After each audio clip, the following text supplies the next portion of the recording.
Hello students, હું છું Savaliya sir અને મારી YouTube channel Savaliya sir chemistry ટ્રેનરમાં આપનું સ્વાગત છે.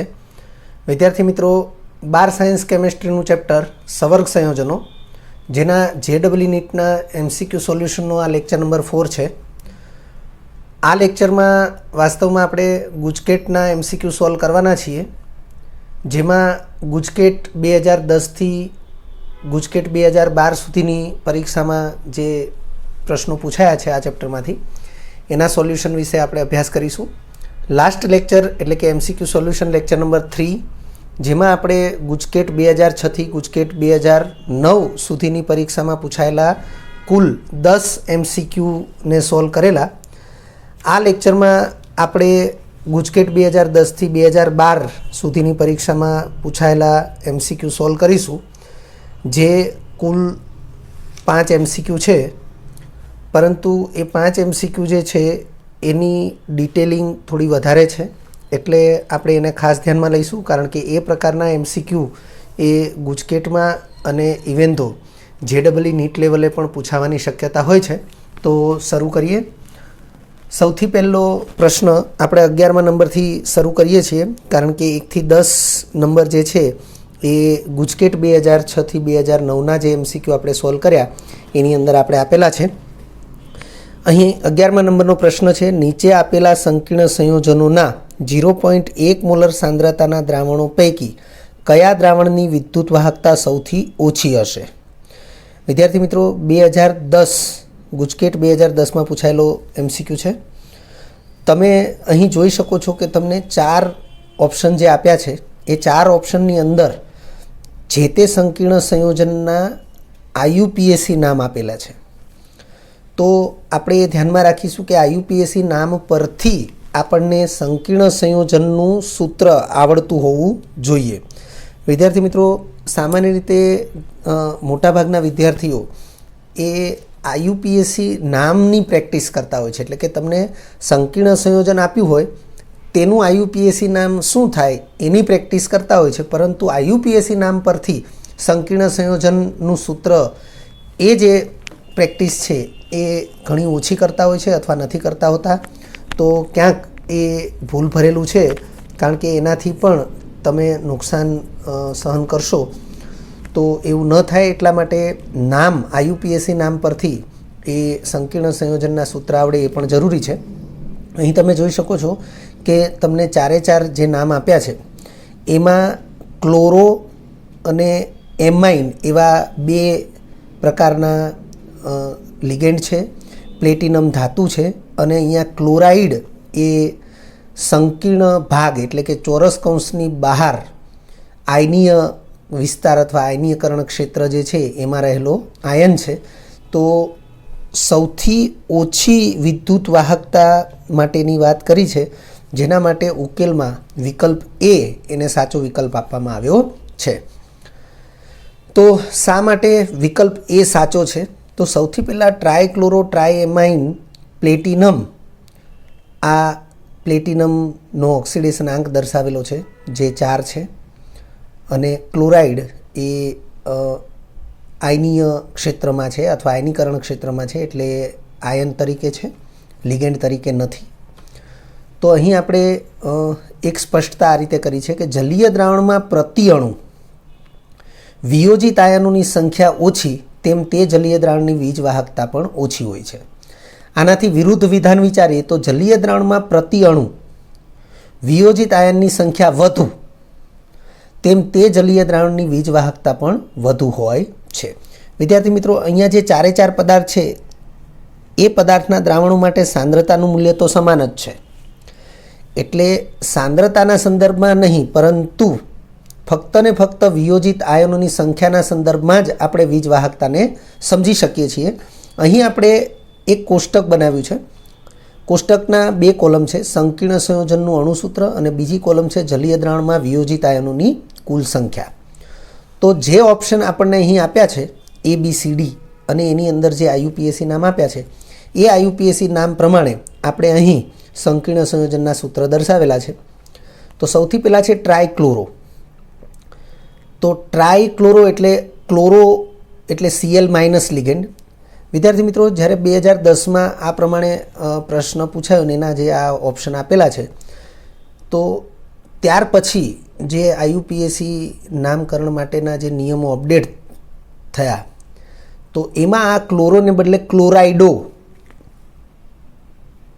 ક્લોરો એના બદલે ક્લોરાઇડો આવું હવે વપરાશે.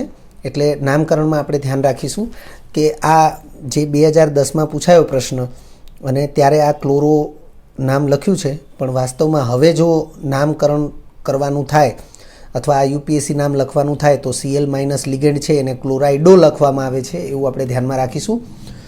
તો ટ્રાયક્લોરો એટલે 3 ક્લોરીન લિગેન્ડ છે, ટ્રાયએમાઇન એટલે 3 NH3 લિગેન્ડ છે, પ્લેટિનમ એ સંક્રાંતિ ધાતુ છે જેનો ઓક્સિડેશનાંક 4 છે.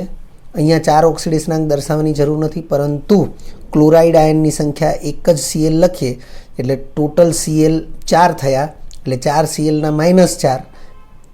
NH3 એ તટસ્થ લિગેન્ડ છે અને પ્લેટિનમ એનો વીજભાર, તો આ -4ની વિરુદ્ધ +4 એવો એનો વીજભાર થશે, એટલે બધામાં +4 વીજભાર તો છે જ.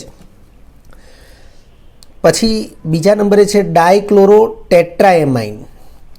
ટેટ્રા કહેતા 4, તો એમાઇન 4 છે, NH3 લિગેન્ડ 4 છે, ડાયક્લોરો એટલે Cl- લિગેન્ડ 2 છે, અને પ્લેટિનમનો ઓક્સિડેશનાંક તો 4નો 4 જ છે, એટલે આયનીકરણ ક્ષેત્રમાં જે ક્લોરીન આવશે એની સંખ્યા 2 થશે, એટલે ક્લોરાઇડ. વિદ્યાર્થી મિત્રો, જ્યારે અહીંયા Cl- આયનોની સંખ્યા એ વધે છે તો એની સાથે ડાયક્લોરાઇડ, ટ્રાયક્લોરાઇડ, ટેટ્રાક્લોરાઇડ એવું લખાતું નથી. એના માટે એક સાદું ઉદાહરણ લઈએ. દાખલા તરીકે NaCl છે, તો NaClને આપણે લખીએ છીએ સોડિયમ ક્લોરાઇડ. એવી રીતે CaCl2 હોય તો આપણે એને કેલ્શિયમ ક્લોરાઇડ લખીએ છીએ. અર્થ કે CaCl2 છે તો અહીંયા આપણે કેલ્શિયમ ડાયક્લોરાઇડ લખતા નથી, કારણ કે કેલ્શિયમની સંયોજકતા જે છે એ +2 છે અને પછી ક્લોરાઇડ લખી દઈએ એટલે ક્લોરીનની સંખ્યા 2 જ હોય એવું આપણે જાતે સમજી શકીએ છીએ. અહીંયા પણ એવું જ છે કે અહીં ફક્ત ક્લોરાઇડ જ લખવામાં આવશે, પરંતુ તેને અનુરૂપ આ જે ચોરસ કૌંસ છે એના વીજભાર એ સામે આપણે +4 પ્લેટિનમના +4 ઓક્સિડેશનાંકને અનુરૂપ એ વિચારવા પડે. તો C ઓપ્શન છે ક્લોરોપેન્ટાએમાઇન. તો ક્લોરો એટલે એક જ Cl લિગેન્ડ, પેન્ટા એટલે 5, એમાઇન એટલે NH3 લિગેન્ડ અને પ્લેટિનમ 4 એઝ ઇટ ઇઝ, અને Clની સંખ્યા ચોરસ કૌંસની બહાર થશે 3. અહીં તમે જોઈ શકો છો બધા જ સંકીર્ણ સંયોજનોમાં Clની કુલ સંખ્યા 4 છે. NH3 એ તટસ્થ લિગેન્ડ છે એટલે પ્લેટિનમનો ઓક્સિડેશનાંક બધામાં +4 રહેશે. એ જ રીતે ઓપ્શન ડીનો જે નામ છે એનું થશે હેક્ઝાએમાઇન, એટલે એમાઇન લિગેન્ડની સંખ્યા 6, પ્લેટિનમ 4. તો હવે તમે જોઈ શકો છો કે સવર્ગ વર્તુળમાં Cl- લિગેન્ડ નથી, ક્લોરાઇડ એટલે Clની સંખ્યા 4. તો વિદ્યાર્થી મિત્રો, જ્યારે આ પ્રથમ વિકલ્પનો સંકીર્ણ એ જલીય દ્રાવણમાં વિયોજન પામશે ત્યારે એક Cl- અને ચોરસ કૌંસ જે છે એ એક +1 વીજભારિત આયન બનશે, એટલે કુલ આયનોની સંખ્યા 2 થશે. આપણે એને આ પ્રમાણે વિચારી શકીએ. આપણો પદાર્થ છે Pt NH3 થ્રાઇસ Cl3Cl. જ્યારે આનું જલીય દ્રાવણમાં વિયોજન થાય તો Cl- આયન ચોરસ કૌંસની બહાર એક જ છે એટલે એક આયન એ બનશે, અને ચોરસ કૌંસવાળો ભાગ જે છે એ એઝ ઇટ ઇઝ રહેશે પણ +1 વીજભારિત આયન બનશે. તો તમે જોઈ શકો છો કુલ આયનોની સંખ્યા 1 અને આ એક 2 થશે, એટલે કે આપણી પાસે જલીય દ્રાવણમાં કુલ આયનોની સંખ્યા 2 થશે, એટલે અહીંયા 2 લખ્યું છે. એવી રીતે ઓપ્શન બીમાં જે પદાર્થ છે એનું વિયોજન થશે તો ચોરસ કૌંસવાળો ભાગ એક આયન થશે અને 2 Cl- આયન એટલે કુલ 3 આયનો થશે. એવી રીતે અહીં પણ ચોરસ કૌંસવાળો ભાગ એક આયન થશે જે ધન આયન, એની સંખ્યા 1, અને 3 Cl- આયન એટલે કુલ સંખ્યા થશે 4. એવી રીતે અહીં પણ ચોરસ કૌંસવાળો ભાગ એ +4 વીજભારિત એક આયન થશે અને 4 Cl- એટલે કુલ આયનોની સંખ્યા થશે 5. તો વિદ્યાર્થી મિત્રો, આયનોની ઓછામાં ઓછી સંખ્યા 2 છે એ વિકલ્પ એમાં છે, એટલે વિકલ્પ એમાં જે પદાર્થ અહીં આપ્યો છે તે પદાર્થના જલીય દ્રાવણની વીજવાહકતા એ સૌથી ઓછી હશે, એટલે લખ્યું છે. આમ અહીં પદાર્થ એ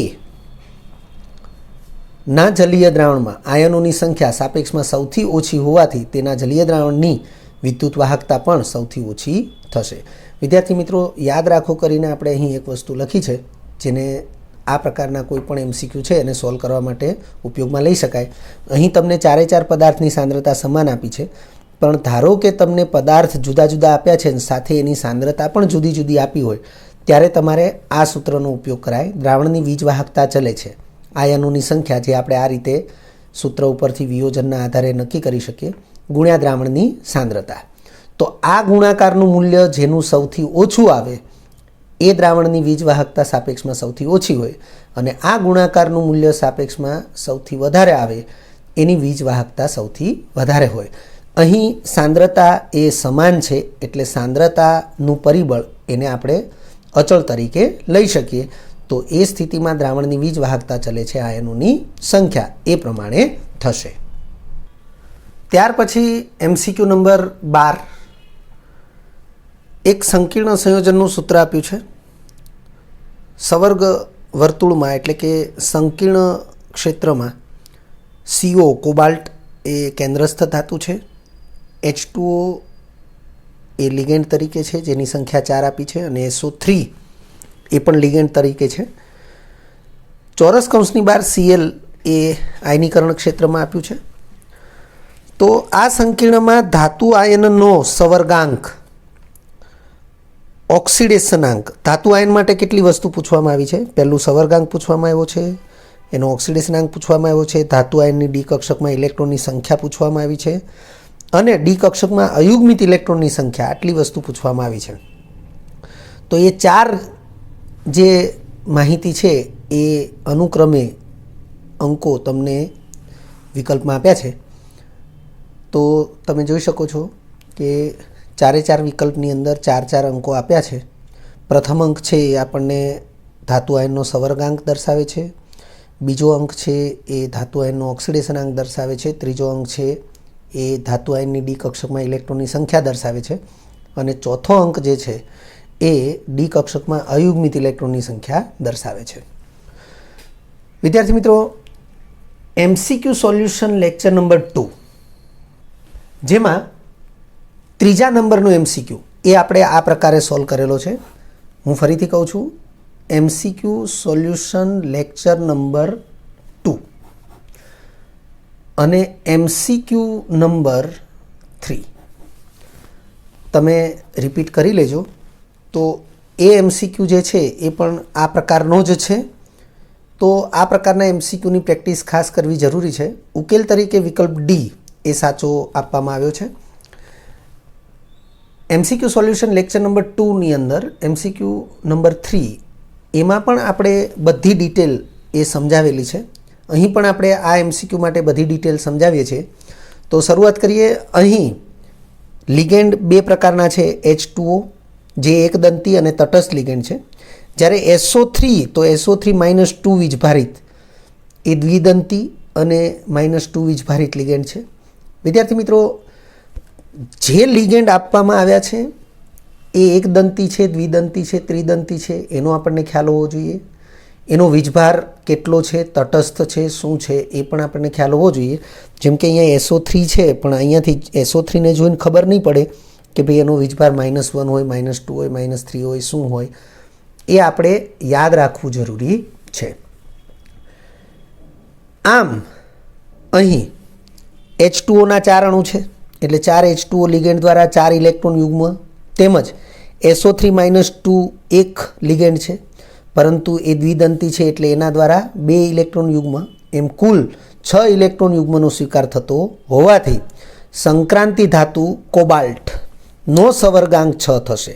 એટલે ધાતુ આયનનો સવર્ગાંક, પહેલો જે જવાબ છે સવર્ગાંક 6 થશે, એટલે મેં અહીંયા બ્લોક કર્યો છે.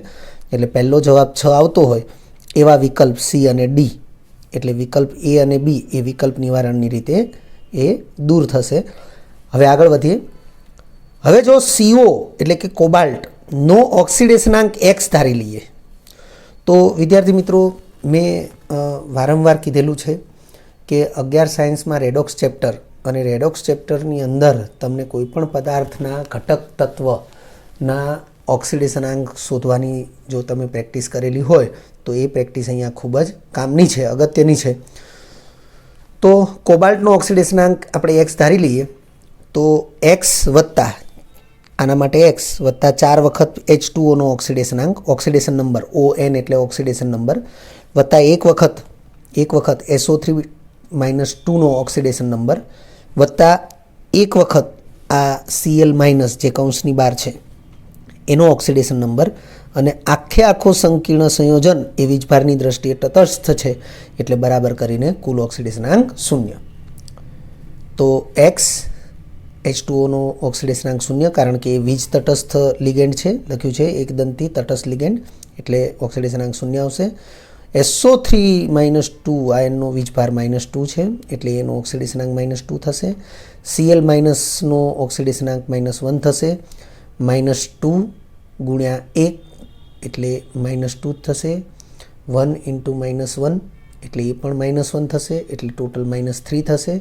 x - 3 = 0 તો x બરાબર +3. તો આ x છે એ કોબાલ્ટનો ઓક્સિડેશનાંક છે એટલે ધાતુ આયનનો ઓક્સિડેશનાંક એ +3 થશે. તો અહીંયા બીજો જે ક્રમ એ જે આંક આપ્યો છે એ 3 છે તો બંનેમાં એ સેમ છે અને બંનેમાં 6 પણ સેમ છે એટલે કે ડી કક્ષકમાં ઇલેક્ટ્રોનની સંખ્યા પણ સેમ છે. હવે જે કંઈ સાચા વિકલ્પની વાત છે એ છેલ્લા અંક ઉપર આપણે આગળ વધીએ.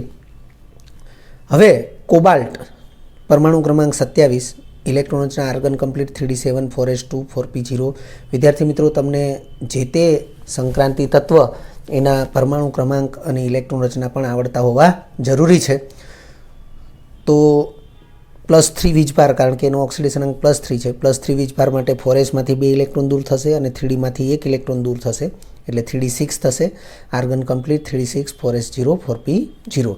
હવે જો એનો ચિતાર દોરીએ તો આ પ્રમાણે થશે. 6 ઇલેક્ટ્રોન છે એને હુન્ડના નિયમ પ્રમાણે પહેલાં એક ગોઠવી શકાય અને સ્પિન સમાંતર રહેશે અને પછી ઇલેક્ટ્રોનની સંખ્યા વધુ હોય તો યુગ્મન થાય અને સ્પિન એકબીજાથી વિરુદ્ધ રહે એ પૌલીનો નિયમ છે. તો એ પ્રમાણે આપણે જોઈએ તો 3D કક્ષકમાં 6 ઇલેક્ટ્રોન છે એટલે 6 ઇલેક્ટ્રોન 3D કક્ષકના બંને સ્થાન ઉપર લખેલા છે. પરંતુ અહીં આગળ જોઈએ તો CO+3ની ડી કક્ષકમાં ઇલેક્ટ્રોનની સંખ્યા 6 એ જે ત્રીજા નંબરના અંક છે એ 6 છે. પણ અહીંયા આપણે 3D કક્ષકમાં અયુગ્મિત ઇલેક્ટ્રોનની સંખ્યાને વિચારવી હોય તો લિગેન્ડ પ્રબળ છે કે નિર્બળ એને ધ્યાનમાં લેવું પડે.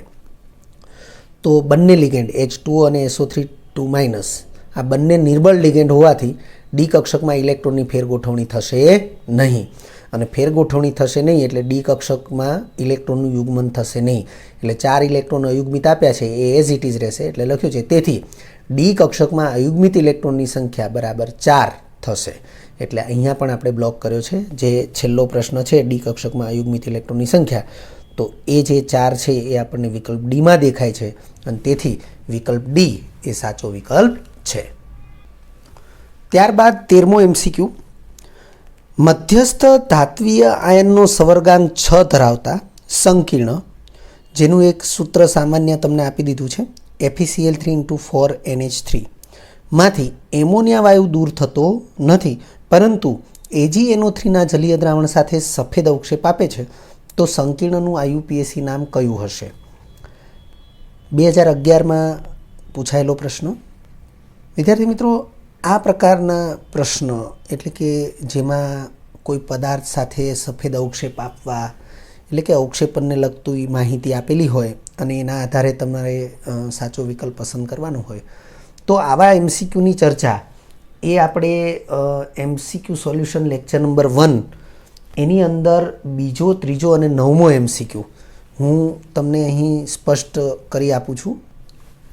MCQ સોલ્યુશન લેક્ચર નંબર 1 એટલે કે પહેલો જે MCQ સોલ્યુશન લેક્ચર હતો એમાં MCQ નંબર 2, 3 એન્ડ 9 આ જે 3 MCQ છે એ આ પ્રકારની હિન્ટ આપેલી જ હોય અને પછી તમારે કંઈક સાચો વિકલ્પ પસંદ કરવાનો હોય એ પ્રકારના MCQ છે.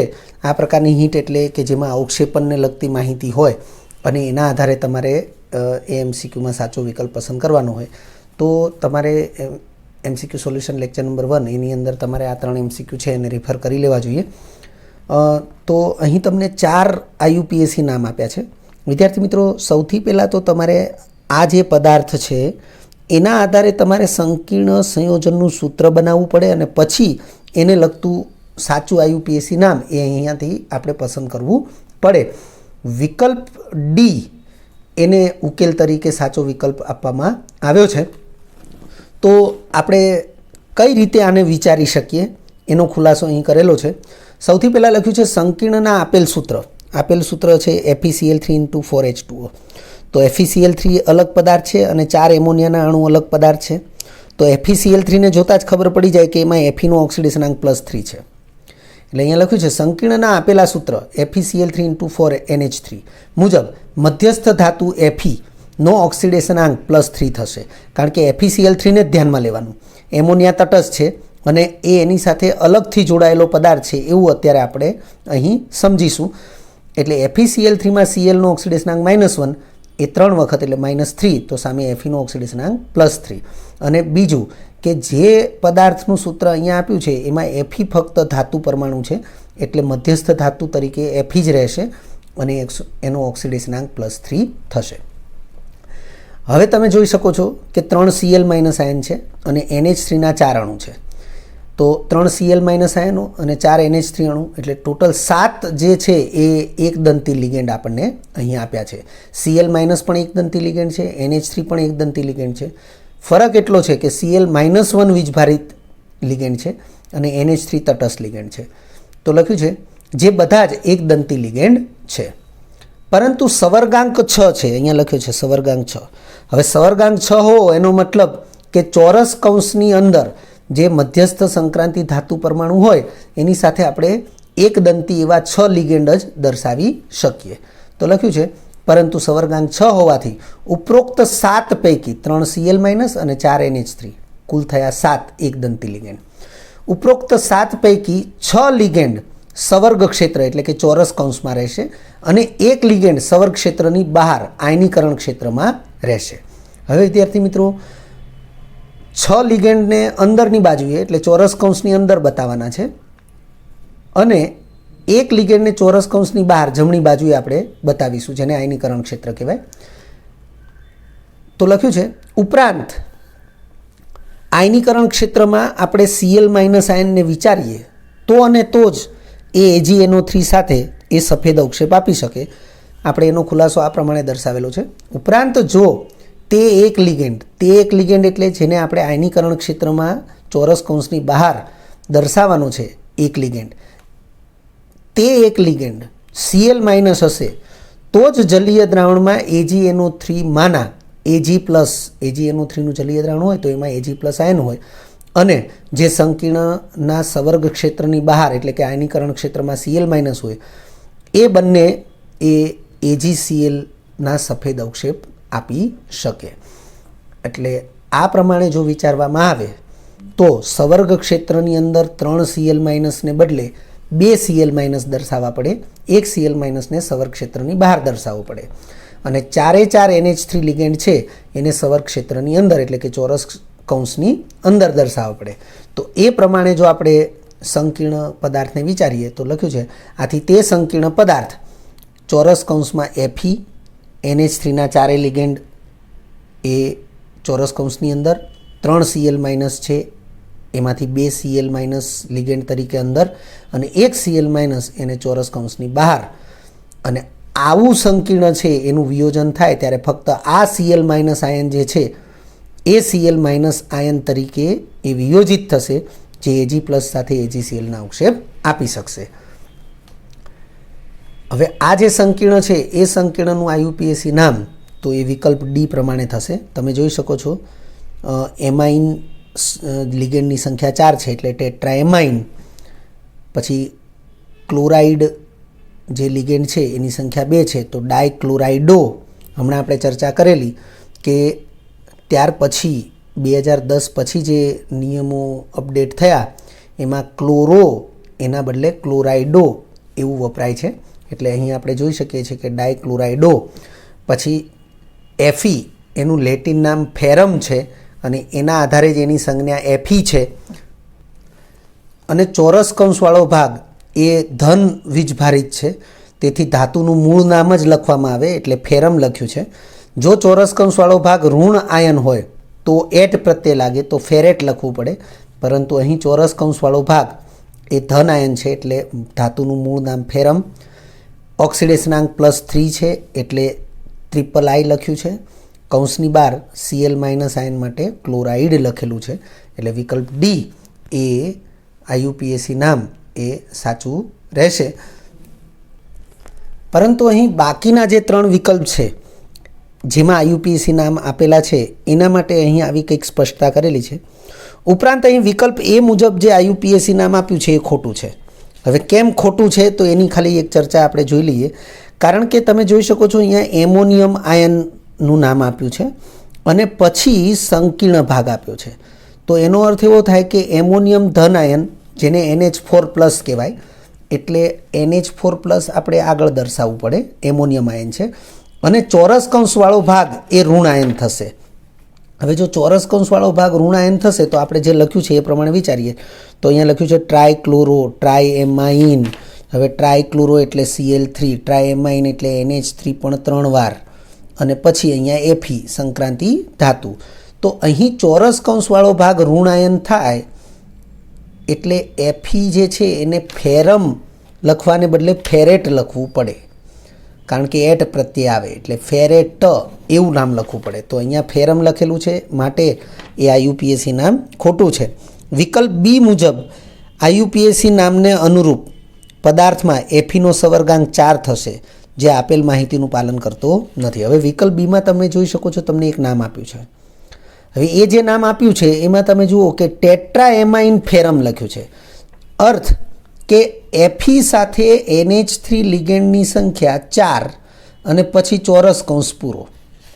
હવે એ ચોરસ કૌંસ પૂરો થઈ ગયો અને પછી ક્લોરાઇડ માટે આપણે Cl3 આવી રીતે લખી નાખીએ. જેટલા Cl છે તમે જોઈ શકો છો 4 NH3 તો એ આવી ગયા અહીંયા અને Cl3 છે તો એ તો કૌંસની બહાર લખવા પડે. હવે આ સ્થિતિમાં આપણે વિચારીએ ને તો એફીનો સવર્ગાંક 4 થશે, કારણ કે 4 એકદંતી લિગેન્ડ છે એટલે સવર્ગાંક 4 થશે. પણ આપેલી માહિતીમાં સવર્ગાંક 6 છે એટલે અહીંયા લખ્યું છે કે વિકલ્પ બી મુજબ જે IUPAC નામ આપ્યું છે એ નામને અનુરૂપ જો પદાર્થને વિચારવામાં આવે તો એમાં એફીનો સવર્ગાંક એ 4 થશે જે આપેલ માહિતીનું પાલન કરતો નથી. ત્યાર પછી વિકલ્પ સી મુજબ IUPAC નામ ખોટું છે. તો વિકલ્પ સીમાં આપ્યું છે ડાયક્લોરાઇડો ટેટ્રાએમાઇન ફેરેટ 3 ક્લોરાઇડ.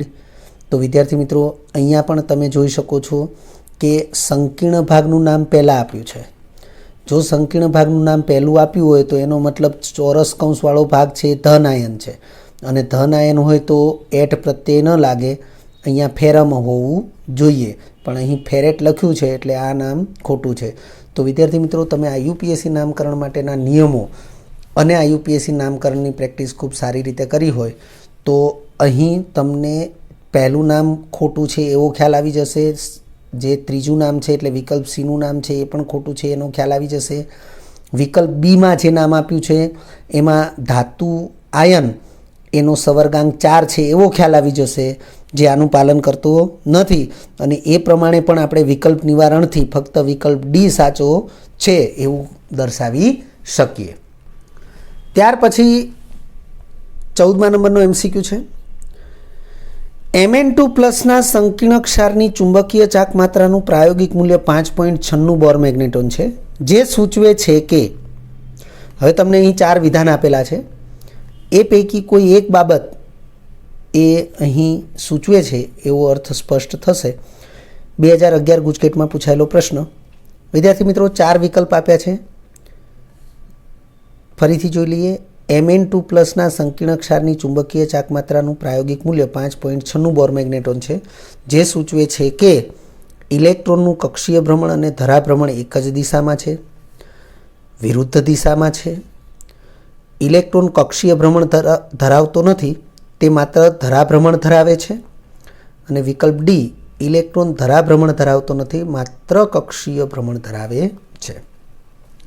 વિદ્યાર્થી મિત્રો, આપણા અભ્યાસમાં ફક્ત ધરાભ્રમણ આધારિત ચુંબકીય ચાકમાત્રાનું જ સૂત્ર છે અને એના આધારે આપણે એનું મૂલ્ય બોર મેગ્નેટોન એકમમાં શોધી શકીએ છીએ. ઉકેલ તરીકે વિકલ્પ સી એ સાચો વિકલ્પ આપવામાં આવ્યો છે. કઈ રીતે? તો એ આપણે અહીંયા ખુલાસાબંધ લખીએ જ છીએ. Mn, જેનો પરમાણુ ક્રમાંક 25 છે, આપણને આવડતો હોવો જોઈએ. તેની ઇલેક્ટ્રોન રચના આર્ગન કમ્પ્લીટ 3d5 4s2 છે. +2 ઓક્સિડેશનાંક માટે 4sના 2 ઇલેક્ટ્રોન દૂર થશે, 3dના 5 ઇલેક્ટ્રોન એઝ ઇટ ઇઝ રહેશે. હવે વિદ્યાર્થી મિત્રો, સંકીર્ણમાંના Mn2+ આયન માટેની જ વાત થઈ રહી છે અને પ્રાયોગિક ચુંબકીય ચાકમાત્રાનું મૂલ્ય 5.96 બોર મેગ્નેટોન છે.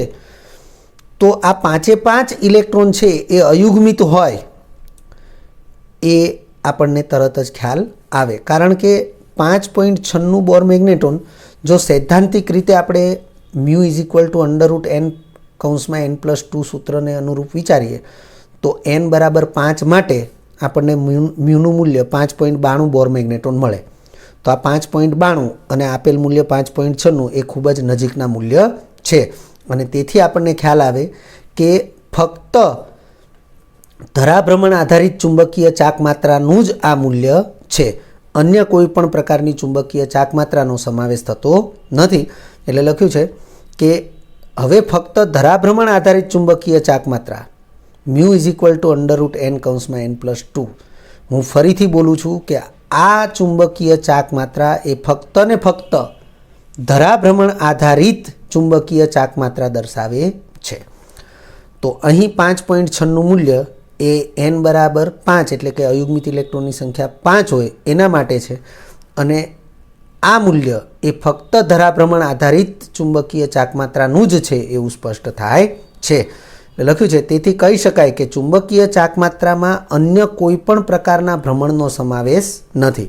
એટલે કે આટલી ચુંબકીય ચાકમાત્રા જે આપી છે એ ફક્ત ધરાભ્રમણ આધારિત જ છે, એમાં અન્ય કોઈ પણ પ્રકારના ભ્રમણનો સમાવેશ નથી. જો અન્ય કોઈ પણ પ્રકારના ભ્રમણનો સમાવેશ થતો હોત તો મૂલ્ય આ 5.96 કરતાં વધારે, જે 5.92ની નજીક ન હોય એવું વધારે મૂલ્ય આપવામાં આવ્યું હોત. અને તેમ છતાં હજુ આપણે એક બીજી બાબત પણ અહીં સ્પષ્ટ કરી રહ્યા છીએ. લખ્યું છે કે D5 અને D10 રચના માટે ઇલેક્ટ્રોન કક્ષીય ભ્રમણ ધરાવતા નથી. તો તમે અહીંયા જોઈ શકો છો D5 છે જ. હવે D5 છે તો એ સ્થિતિમાં ઇલેક્ટ્રોન કક્ષીય ભ્રમણ ધરાવશે નહીં. એને લખ્યું છે ને, ઇલેક્ટ્રોન કક્ષીય ભ્રમણ ધરાવતા નથી, તે માત્ર ધરાભ્રમણ ધરાવે છે. એટલે D5 માટે જ નહીં, D10 માટે પણ, એટલે D5 અને D10 રચના માટે ઇલેક્ટ્રોન કક્ષીય ભ્રમણ ધરાવતા નથી. આ સ્પષ્ટ કર્યું છે, એ ધ્યાનમાં રાખજો, યાદ રાખજો. ત્યારબાદ D5 માટે આપણે લખ્યું છે, D5 માટે માત્ર ધરાભ્રમણ ધરાવે છે, એટલે સ્પિન આધારિત જે હોય, બરાબર છે, એ જ ભ્રમણ ધરાવે ને એ સ્પિન આધારિત જ ચુંબકીય ચાકમાત્રા જોવા મળે. જ્યારે D10 માટે ધરાભ્રમણ પણ ધરાવતું નથી અથવા દર્શાવતું નથી. એટલે D10 હશે તો ઇલેક્ટ્રોન કક્ષીય ભ્રમણ પણ ધરાવતા નથી અને ધરાભ્રમણ પણ ધરાવતા નથી. આ પ્રમાણે આપણે, એટલે ધરાભ્રમણ ધરાવતા નથી અર્થ એવો લઈશું કે ધરાભ્રમણ આધારિત ચુંબકીય ચાકમાત્રા પણ ધરાવતા નથી. વિદ્યાર્થી મિત્રો, આ પ્રમાણે આપણે ચુંબકીય ચાકમાત્રા આધારિત MCQ પણ અગાઉના લેક્ચરમાં જોઈ ચૂક્યા છીએ, તો એ પણ તમારે સોલ્વ કરવા જરૂરી છે. ત્યારબાદ છે 15મો MCQ. 15મા MCQમાં માહિતી આ પ્રમાણે આપી છે, K2CuCl4 સંકીર્ણ ભાગ છે, એમાં CuCl4 આપ્યું છે. વિદ્યાર્થી મિત્રો, 2012માં ફક્ત ને ફક્ત એક જ MCQ પૂછાયો છે. તો K2CuCl4 સંકીર્ણમાં કયા પ્રકારનું સંકરણ થશે? તો તમને 4 પ્રકારના સંકરણ આપ્યા છે. તમે જોઈ શકો છો sp3, D3S, DsP2 અને DsP3. તો સંકીર્ણ પદાર્થના સૂત્ર ઉપરથી જ ખ્યાલ આવી જાય કે અહીંયા Cl માઇનસ એક દંતી -1 વીજભારિત લિગેન્ડ એક દંતી છે, એવા 4 છે એટલે Cuનો સવર્ગાંક 4 થાય. તો અહીં જે સંકરણ એ 4 સવર્ગાંક માટે યોગ્ય છે એને વિચારી શકાય, જે 4 માટે યોગ્ય નથી એને ન વિચારી શકાય. જેમ કે અહીંયા સંકૃત કક્ષકોની સંખ્યા 4 થશે. તો સંકૃત કક્ષકોની સંખ્યા અને સવર્ગાંક સમાન હોય છે એવું આપણે TTL લેક્ચરમાં ભણી ચૂક્યા છીએ. સવર્ગાંક બરાબર સંકૃત કક્ષકોની સંખ્યા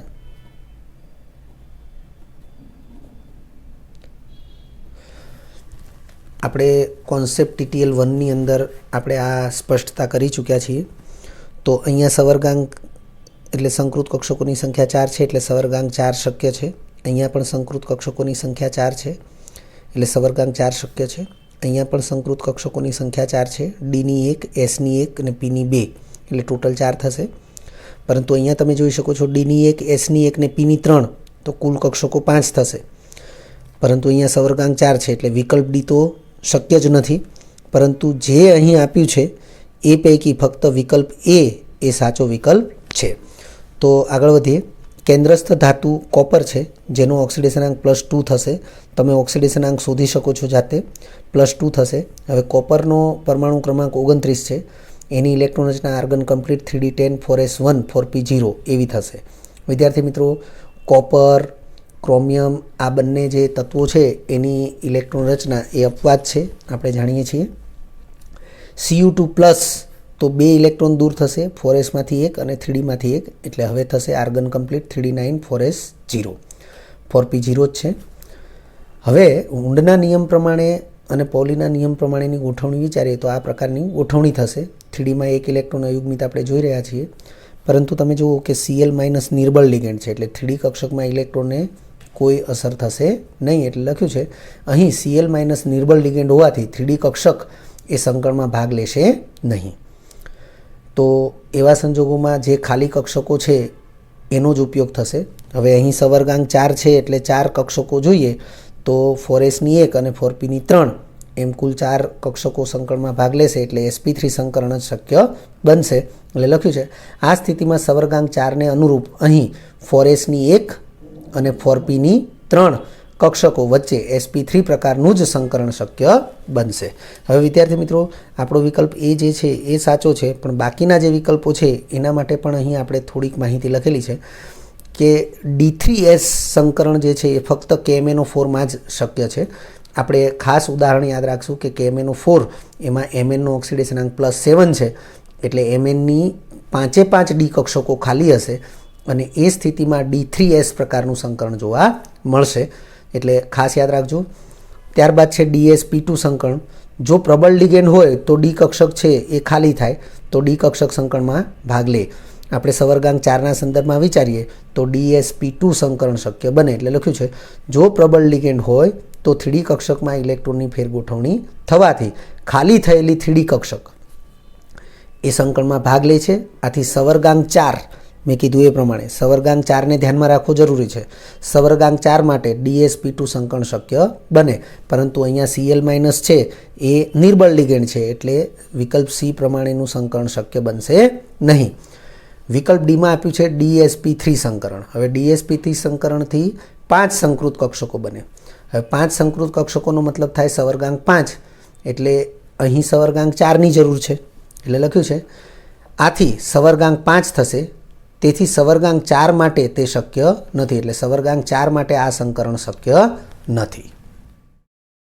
વિદ્યાર્થી મિત્રો, જો તમને આ વિડીયો લેક્ચર ગમ્યો હોય તો લાઇક આપજો, શેર કરજો અને સબસ્ક્રાઈબ પણ કરજો. અગાઉના લેક્ચરનું રિવિઝન અને પાઠ્યપુસ્તકનું વાંચન કરતા રહેજો. આ લેક્ચર અંગે કોઈપણ ડિફિકલ્ટી હોય તો મને વોટ્સઅપ કરી શકાય. આભાર. ફરી મળીશું નવા વિડીયો લેક્ચરમાં.